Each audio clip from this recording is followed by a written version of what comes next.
कृष्णाय वासुदेवाय हरे परमात्मने प्रणतः क्लेशनाशाय गोविंदाय नमो नमः। नारायण। आप सभी भगवान के प्रेमी जन हमारे साथ श्रीमद् भागवत महापुराण के मूल अनुवाद श्रवण कर रहे हैं, जिसमें महात्म्यम का तीसरा अध्याय है।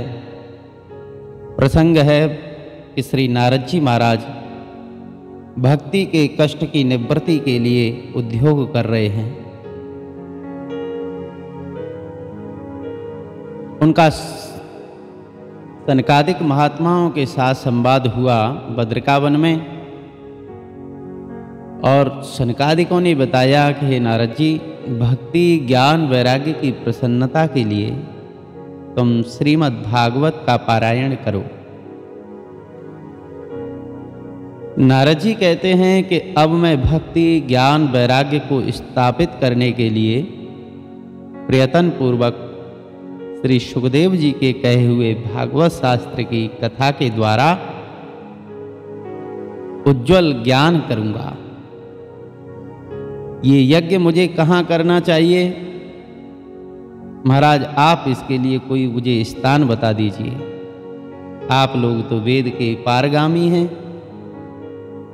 इसलिए मुझे इस सुख शास्त्र की महिमा सुनाइए, और ये भी बताइए कि श्रीमद् भागवत की कथा कितने दिनों में सुनानी चाहिए और उसके सुनने की विधि क्या है। तो सनकादिक महात्माओं ने कहा कि नारद जी, आप बड़े विनम्र और विवेकी हैं। सुनिए, हम आपको ये सारी बातें बताते हैं। हरिद्वार के पास आनंद नाम का एक घाट है। वहाँ अनेकों ऋषि रहते हैं तथा देवता और सिद्ध लोग भी उसका सेवन करते रहते हैं। भांति भांति के वृक्ष और लताओं के कारण वो बड़ा सघन है, और वहाँ बड़ी कोमल नवीन बालू बिछी हुई है। गंगा का किनारा है। वो घाट बड़ा ही सुरम्य और एकांत प्रदेश में है। वहाँ हर समय सुनहले कमलों की सुगंध आया करती है, और उसके आसपास रहने वाले शेर, हाथी आदि जितने भी हिंसक पशु हैं, जीव हैं, वो आपस में विरोधी नहीं हैं। उनके हृदय में स्वाभाविक वैर भाव नहीं रहता। वहाँ आप बिना किसी विशेष प्रयत्न के इस ज्ञान यज्ञ का आरंभ करो, और उस स्थान पर कथा में अपूर्व रस का उदय होगा। भक्ति भी अपनी आंखों के ही सामने निर्बल और जराजीर्ण अवस्था में पड़े हुए ज्ञान और वैराग्य के साथ वहां पर आएंगी, क्योंकि जहां भी भगवान की कथा होती है, वहां ये भक्ति ज्ञान वैराग्य अपने आप ही पहुंच जाते हैं। वहाँ कानों में कथा के शब्द पढ़ने से ये तीनों ही स्वस्थ हो जाएंगे। सूत जी महाराज कहते हैं, सौनक जी, इस प्रकार कहकर के नारद जी के साथ सनकादिक भी श्रीमद् भागवत कथामृत का पान करने के लिए वहाँ से तुरंत गंगा किनारे पर चले आए।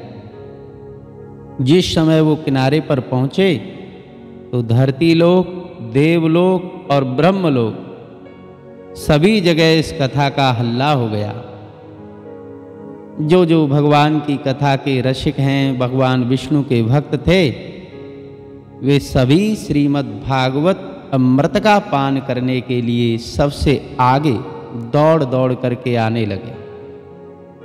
भृगु जी, वशिष्ठ जी, च्यवन जी, गौतम जी, मेधातिथि, देवल, देवरात, परशुराम, विश्वामित्र, शाकल, मार्कंडेय, दत्तात्रेय, पिप्पलाद, योगेश्वर व्यास जी और पराशर जी और सुखदेव जी, जाजल और जनु ऋषि आदि सभी प्रधान महात्मा अपने पुत्र, अपने शिष्य और अपनी पत्नियों के सहित वहाँ प्रेम से आए। इनके सिवा वेद, वेदांत, उपनिषद, मंत्र, तंत्र, 17 पुराण और 6 शास्त्र वहाँ पर मूर्तिमान होकर के उपस्थित हुए।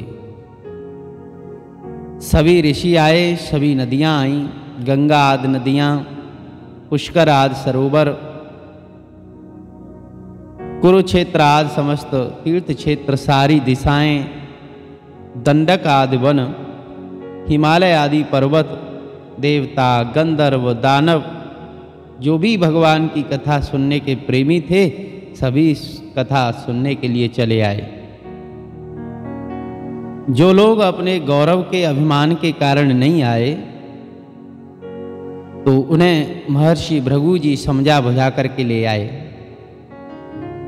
तब कथा सुनाने के लिए दीक्षित होकर के श्री कृष्ण परायण सनकादिक नारद जी के दिए हुए श्रेष्ठ आसन पर विराजमान हुए और उस समय सभी श्रोताओं ने उनकी वंदना की।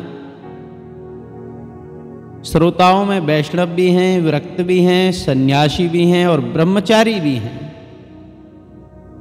सभी आगे बैठे और उन सब के आगे श्री नारद जी विराजमान हुए। एक और ऋषिगण हैं, एक और देवता हैं, एक और वेद उपनिषद हैं, एक और सारे तीर्थ बैठे हैं और एक और सभी स्त्रियां बैठी हैं। उस समय सब और जय जयकार होने लगी,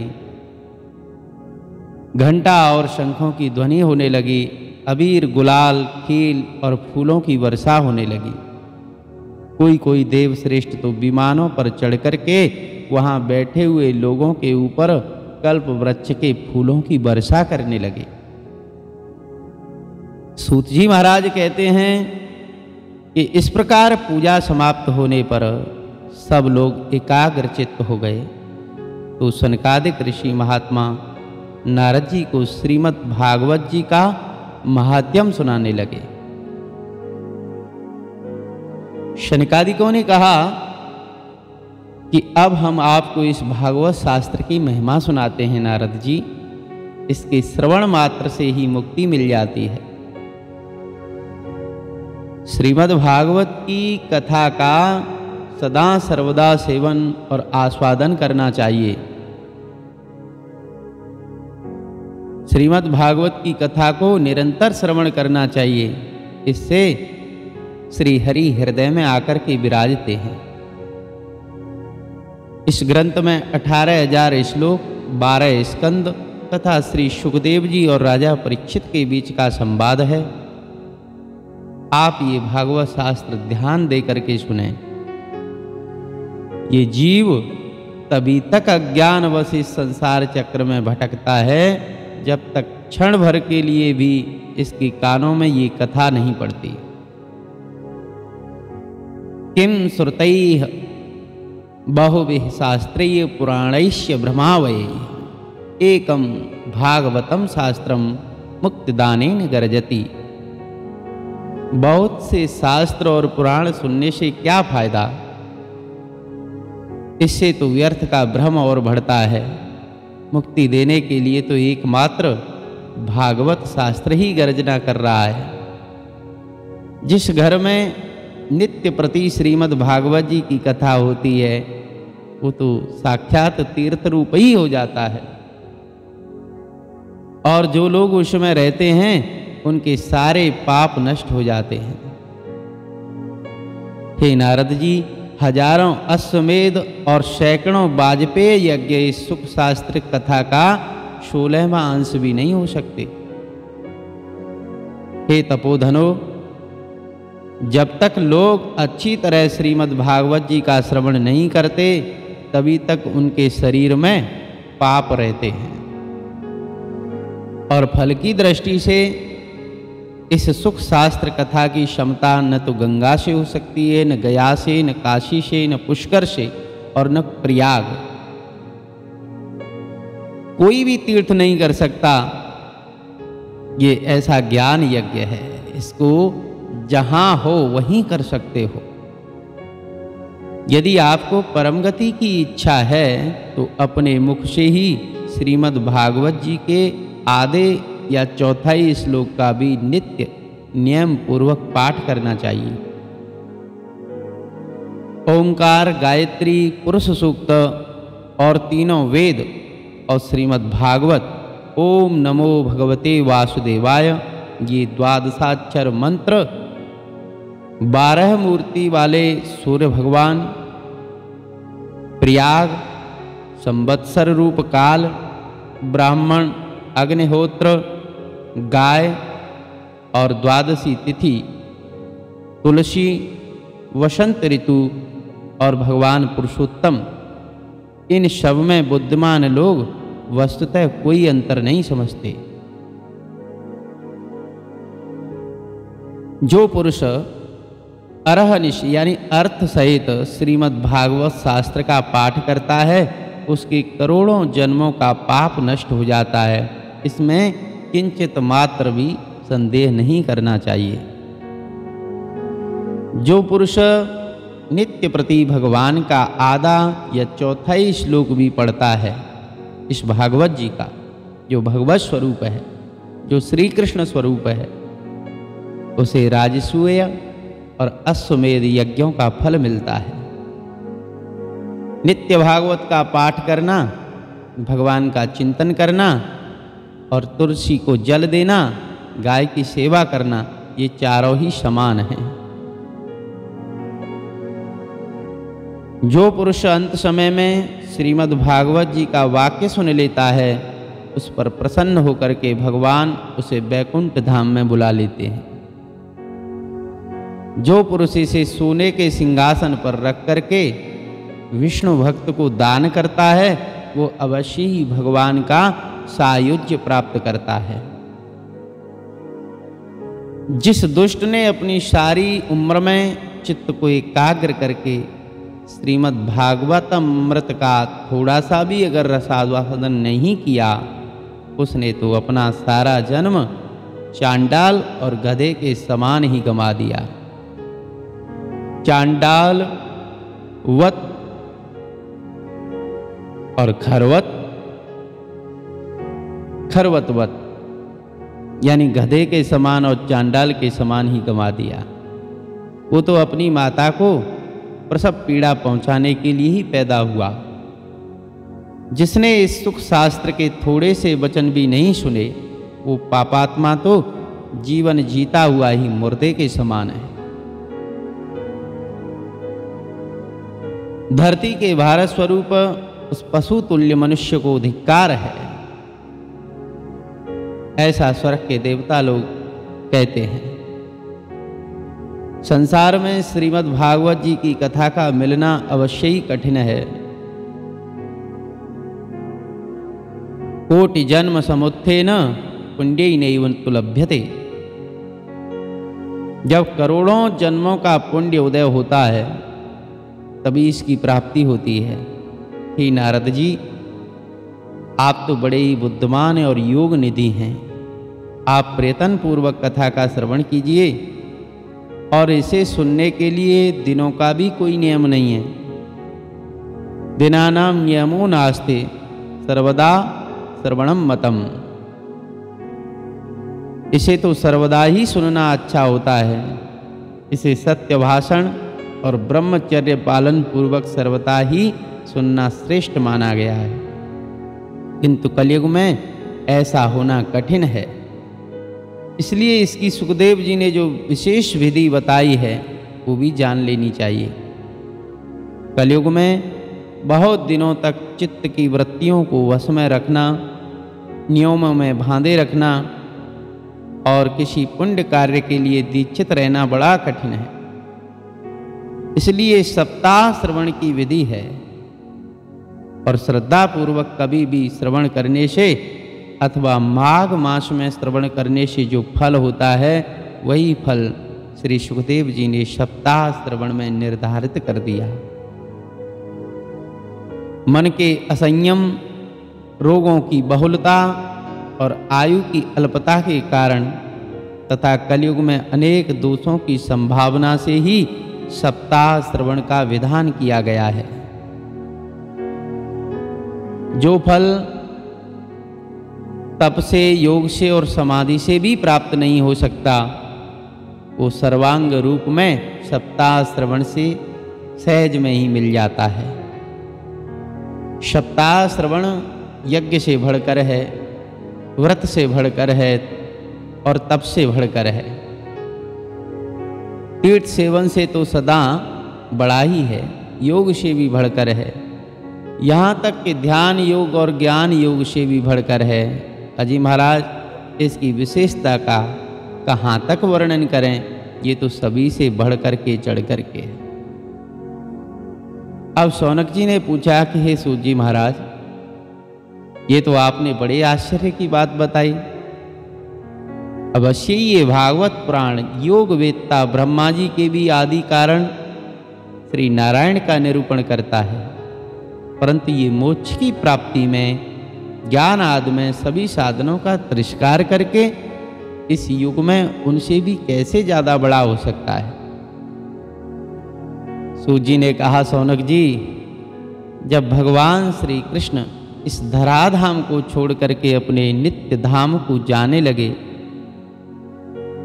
तो उनके मुखारविंद से 11वें स्कंद का ज्ञान उपदेश सुनकर के उद्धव जी ने भी पूछा कि हे गोविंद, अब आप तो अपने भक्तों का कार्य करके परम धाम को पधारना चाहते हैं, लेकिन मेरे मन में एक बड़ी चिंता है, उसे सुनकर के आप मुझे शांत कीजिए। अब घोर कलिकाल आया है, इसलिए संसार में फिर अनेकों दुष्ट प्रकट हो जाएंगे और उनके संसर्ग से जब अनेकों सत्पुरुष भी उग्र प्रकृति के हो जाएंगे तो उनके भार से दब करके यह गाय रूपणी धरती किसकी शरण में जावेगी। हे कमल नयन,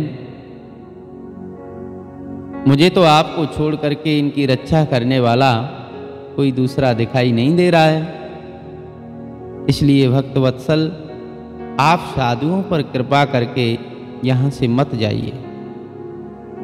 भगवान आपने निराकार और चिन्मात्र होकर भी भक्तों के लिए ये सगुण रूप धारण किया है, फिर भला आपका वियोग होने पर ये भक्त जन धरती पर कैसे रहेंगे। निर्गुण उपासना में तो बड़ा कष्ट है, क्लेश अधिकतर तेषाम अव्यक्तासक्त चेतसाम। अव्यक्त की प्राप्ति करना तो बड़ा कठिन है, इसलिए कुछ और विचार कीजिए।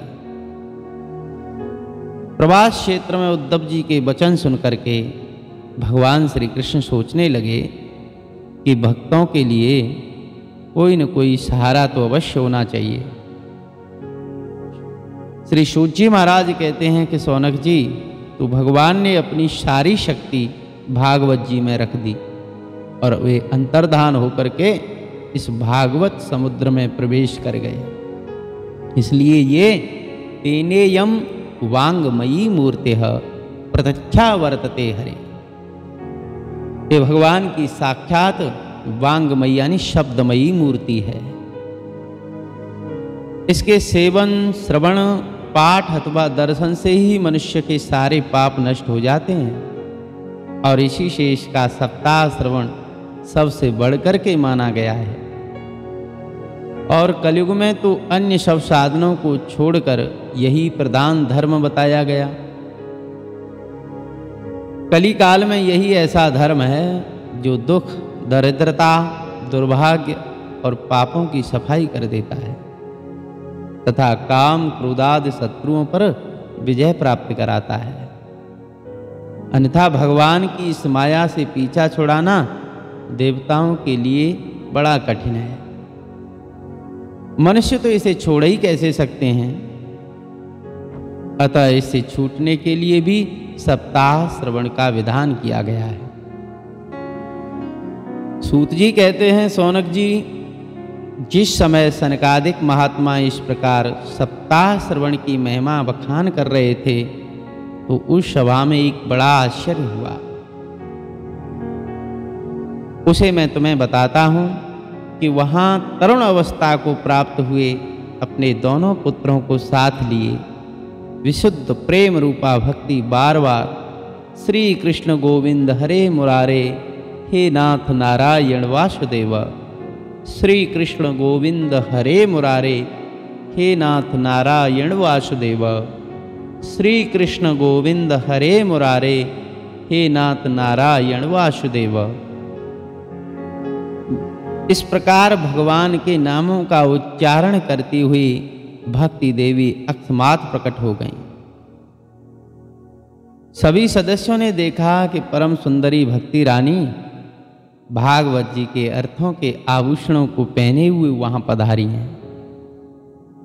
महात्माओं की उस सभा में सभी ये तर्क वितर्क करने लगे कि ये कहां से आई, इस कथा में कैसे प्रविष्ट हुई ये। तो सनकादिकों ने कहा कि महाराज ये भक्ति देवी हैं और अभी अभी कहीं दूर से नहीं, ये तो कथा में से ही प्रकट हुई हैं। उनके ये वचन सुनकर के भक्ति देवी ने अपने पुत्रों समेत अत्यंत विनम्र होकर के सनत कुमार जी से कहा कि प्रभु, मैं तो इस युग में कलयुग में नष्ट प्राय हो गई थी, तो आपने कथामृत से सींच करके मुझे फिर पुष्ट कर दिया, इसलिए अब आप ही बताओ कि मैं कहाँ रहूं। सो ऐसा सुनकर के सनकादिक महात्माओं ने कहा कि देवी, अरे तुम तो भक्तों को भगवान का स्वरूप प्रदान करने वाली हो, अनन्य प्रेम का संपादन करने वाली हो और संसार रोग को निर्मूल नष्ट करने वाली हो, इसलिए तुम धैर्य धारण करके नित्य निरंतर भगवान के भक्तों के हृदय में निवास करो। ये कलयुग के दोष भले ही सारे संसार पर अपना प्रभाव डालें, लेकिन वहाँ तुम पर इनकी दृष्टि कभी नहीं पड़ेगी।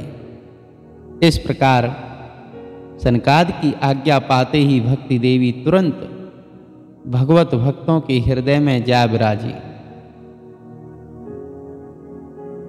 जिनके हृदय में एकमात्र श्री हरि की भक्ति निवास करती है, वे त्रिलोकी में अत्यंत निर्धन होने पर भी परम धन्य हैं, क्योंकि इस भक्ति की डोरी से बंधकर तो साक्षात भगवान भी अपना परम धाम छोड़ करके भक्तों के हृदय में आ जाते हैं। धरती लोक में ये भागवत साक्षात पर ब्रह्म का विग्रह है। हम इसकी महिमा कहाँ तक वर्णन करें। इसका आश्रय लेकर के इसे सुनाने से तो सुनने और सुनाने वाले दोनों को ही भगवान श्री कृष्ण की भक्ति क्षमता प्राप्त हो जाती है, उनका प्रेम प्राप्त हो जाता है। अतः कहते हैं कि इसको छोड़ करके अन्य धर्मों से क्या प्रयोजन है। इस प्रकार आप सभी भक्तों ने श्रीमद् भागवत महापुराण के मूल पाठ में से महात्म्यम के 3 अध्याय का श्रवण किया, जिसमें भक्ति रानी का कष्ट दूर हो गया और वो भगवत भक्तों के हृदय में विराज गई। इसी के साथ हम भागवत जी के इस ज्ञान धारा में विश्राम लेते हैं और अगले समय में 4 अध्याय के साथ, जिसमें गौकर्ण उपाख्यान है, महात्म्यम का 4 अध्याय आपको श्रवण कराएंगे। आप सभी प्रेमी श्रोता भक्तजन हमारे चैनल को सब्सक्राइब करें और वीडियो को लाइक करें तथा दूसरे भगवान के प्रेमी जनों के पास इस कथा के वीडियो को शेयर भी करें। और कोई सुझाव हो तो कमेंट के माध्यम से आप हमको सुझाव भी दें। मैं आप सभी भक्तों से हम विदा लेते हैं। नारायण नारायण नारायण। बोलिए श्रीमद्भागवत भगवान की जय।